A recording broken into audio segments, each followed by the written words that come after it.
Fame योजना का लाभ लेने वाली इलेक्ट्रिक व्हीकल कंपनियों पर सरकार की निगरानी बढ़ गई है। सरकार ने इलेक्ट्रिक टू व्हीकल बनाने वाली कंपनियों से तय प्राइस के कैप के ऊपर व्हीकल बेचने पर सवाल किया है और रिपोर्ट मांगी है। फेम योजना के तहत सरकार देश में इलेक्ट्रिक गाड़ियां बनाने वाली कंपनियों को सब्सिडी दे रही थी, लेकिन शर्त ये थी कि कंपनियां एक तो स्थानीय स्तर पर बने उपकरणों का इस्तेमाल करेंगी और दूसरा भाव को सीमित रखेंगी। लेकिन अब कंपनियों पर आरोप यह है कि एक तो वो आयात कर पुर्जे लगा रही थी और दूसरा तय लिमिट के ऊपर भाव रखकर उसको बेच भी रही थी। सर, सख्ती का अगला चरण क्या हो सकता है?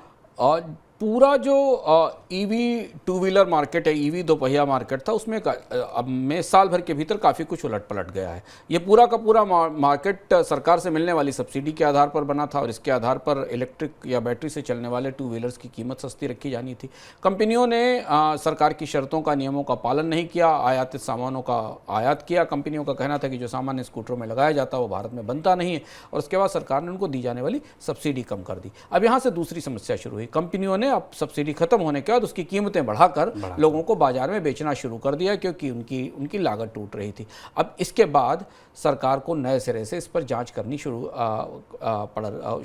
जांच शुरू हो रही है और यहाँ से ये ईवी का जो नया उभरता हुआ उद्योग था दोपहिया वाहनों का, ये थोड़ा मुश्किल में फंसता दिखाई दे रहा है, क्योंकि इसका आधार ही सरकार की सब्सिडी थी और तमाम ही स्कूटर बनाने वाली कंपनियां भारत में अचानक उगाई थी। ऐसी कंपनियां जिनके नाम भी आपने नहीं सुने थे, ऐसी तमाम छोटी छोटी कंपनियां बाजार में उगाई थी जिन्होंने ये काम करना, जिन्होंने भारत में ई स्कूटर बनाकर बेचना शुरू किया था।